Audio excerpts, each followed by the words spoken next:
Ini sebab tanah diserobot. Semakin pesat, maka secara otomatis perekonomian juga semakin pesat.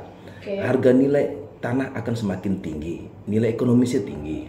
Apalagi suatu daerah yang sedang berkembang, maka tanah ini menjadi sebuah incaran untuk berinvestasi kah, untuk memiliki sesuatu tanah dengan berupa alasak yang dinilai ini sangat patut untuk dimiliki. Apakah dia dengan cara menyerobot, dengan cara memalsukan surat tanah agar ada persengketaan, kemudian ada nilai negosiasi di sana agar bagi dua kah gitu, atau berhasil dia memiliki tanah.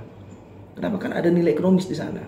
Jadi asumsi saya untuk daerah-daerah yang dalam tanda kutip nilai tanahnya nggak bernilai, nggak akan ada kayak gini. Belum tentu. Belum tentu juga. Di Jalan Badak itu, arah ke kantor wali kota Pekanbaru yang baru. Saya tahu persis itu daerah, karena saya nemani dulu bapak ngantar barang gitu kan. Bapak juga waktu kecil itu mengantar kerupuk gitu kan. Dulu kan bapak kan seorang penjual gitu kan. Cari kayu bapak di sana. Siapa yang mau masuk dan keluar ke Jalan Badak menuju ke arah kantor wali kota Pekanbaru sekarang? Ketika hujan dia becek, kita harus menanggalkan sepatu dengan sandal. Ketika kita pakai kita akan pleset gitu kan. Ketika panas debunya luar biasa gitu kan. Banyak truk-truk yang naik mengangkat batu bata, melangsir batu bata, itu tidak akan bisa semulus seperti saat ini gitu.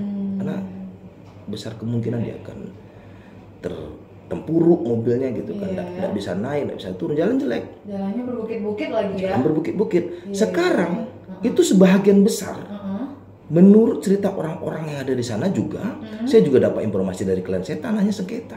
Saudara saya juga ada sengketa di sana, diserobot oleh orang. Kenapa? Karena nilai ekonomisnya sekarang sudah luar biasa.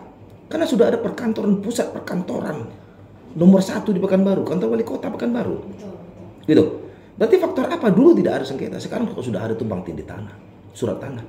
Sekarang kok sudah ada tumpang tindih alas hak. Sekarang kok sudah ada orang mengklaim. Sekarang kok sudah orang mematok. Sekarang kok sudah orang menerbas. Karena sekarang kok sudah membuat kanal parit-parit. Padahal dulu tidak ada. Padahal ini sudah tinggi. Jadi sehebat apapun seorang memiliki alas hak yang kuat terhadap tanah atau lahan, tapi kalau tidak dikuasai, tetap saja dia tidak memiliki nilai yang luar biasa. Dikuasai ini maksudnya apa nih? Kita kuasai di situ gitu.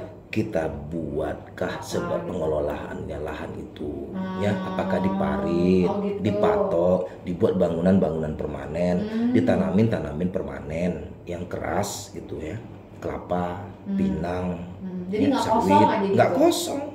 Gitu. Jadi ada penguasaan fisik terhadap tanah, sehingga ketika alasannya mau sertifikat hak milik, kalau dia tidak dikuasai, dia tanah terlantar, maka ini akan berdampak buruk terhadap si pemilik sah dari si tanah atau lahan, diklaim orang.